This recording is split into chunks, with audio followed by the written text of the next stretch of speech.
ඔයාට අවශ්‍ය දේවල් දෙවියන්ට කියන්න. ඔයාට මුදල් අවශ්‍යද?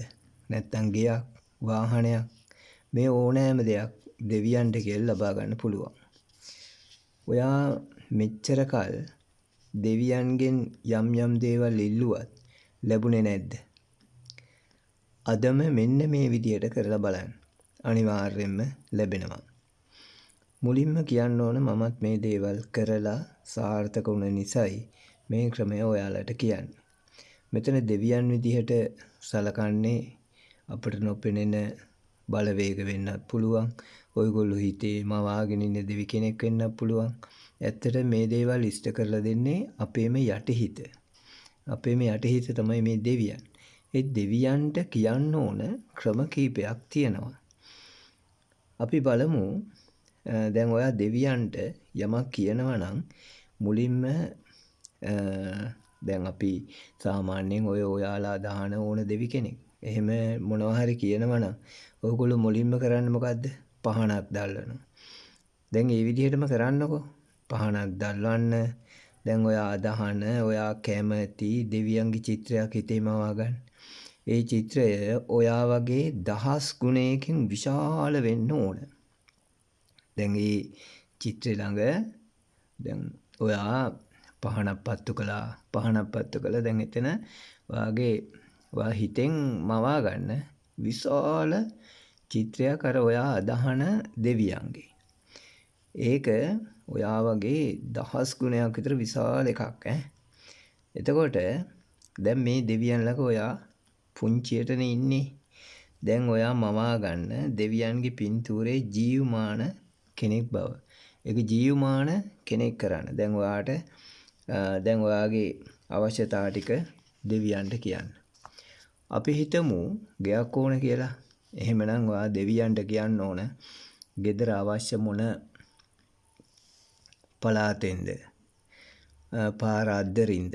පාරෙන් ඇතුළට වෙන්නද? වෙලක් අයිනේද? තනි තට්ටුවේද? තට්ටු දෙකද? තුනද?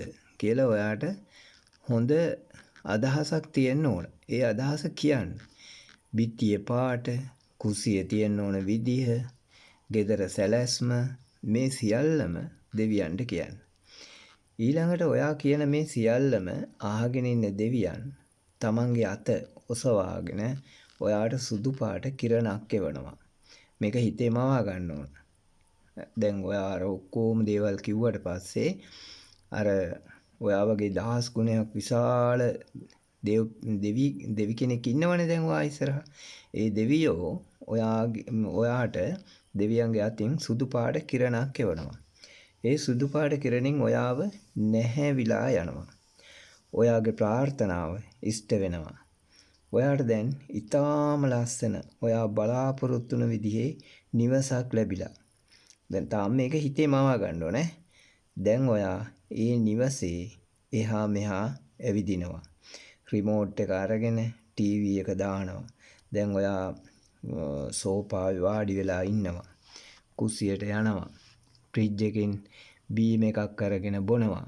එතකොට මේ බීම් එකේ රස ඊළඟට සුවඳ මේවා ඇත්තටම දැනෙන විදිහටම කරන්න. ඒක සුවඳ දැනෙන බව ඊළඟට ඒව බොනවා. ඉතින් දැන් මේ බිව්වට පස්සේ ඒකේ රස ඊළඟට ඒක ගිල්ලට පස්සේ මෙහෙම ආමාශය කරා යනවා. ඉතින් ඔයා ඒක ඇත්තම එකක් විදියට හිතේ මවන්න. මේ කියන සම්පත් ලබා දුන්නට දෙවියන්ට ස්තුති කරන්න. මේ විදිහට දින 9ක් කරන්න. ඔයාගේ ප්‍රාර්ථනාව ඉෂ්ට වෙනවාමයි. මේක අද්දුටුවයි සත්තයි. මට තව මේ සල්ලි ඕනේනේ හැමෝටම. ඒ නිසා සල්ලි උතුරන්න ඉන්දියානු গুপ্ত ක්‍රමයක් ගැන කියලා දෙන්න. එතකොට මේ මුදල් ආකර්ෂණය කරන গুপ্ত රහස ඉන්දියානු ක්‍රමයක්.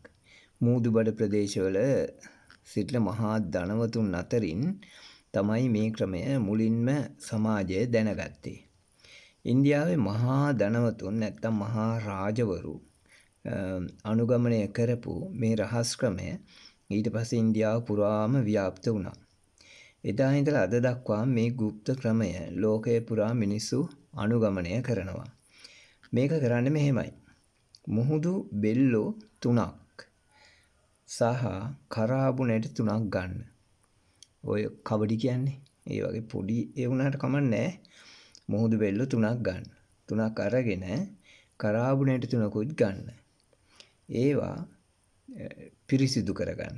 පිරිසිදු කරගෙන ඔය සාමාන්‍ය බෙල්ලෝ කැඩුණු බිඳුණු ඒ වගේ ඒවා ගන්නත් එපා. කරාබු නැටිත් ඔය පළදු වෙච්ච ඒවා ගන්න නැතුව සාමාන්‍ය හොඳ පිරිපුන් විදිහේ කරාබු නැටි ගන්න. මේ අරගෙන මේකට මේ ඊට පස්සේ මේ පිරිසිදු කරගත්ත කවඩි බෙල්ලන් සහ කරාබු නැටි රතු හෝ කහ පාට කුඩා රෙදි කැබැල්ලකින් ගැට ගසා ගන්න.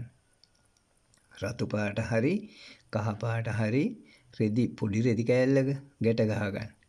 ඊට පස්සේ මේක කුඩා පොට්ටනියක් වෙන්න හදා ගන්න. ඔයා මුදල් තියෙන ලාච්චුවේ නැත්තම් හේප්පුවේ ඊළඟට ඕන තැනක මේක තියන්න. මේ කෙම් ක්‍රමයෙන් මුදල් ආකර්ෂණය වෙනවා. වගේම ඔබට මුදල් ලබා ගන්න ධනවත් වීමට අලුත් මාර්ග පාදලා දෙනවා. අලුත් අදහස් දෙනවා. මෙන්න මේ ක්‍රමයට කරාම සල්ලි ලැබෙනවා කියලා. ඒ වගේ අලුත් මාර්ග අලුත් අදහස් මේ ක්‍රමෙන් ඔයාට ලැබෙනවා. එහෙනම් ඔය කරලා බලන්න. මේවා ඇත්තටම අද්දුටුපු සත්‍යම දේවල්.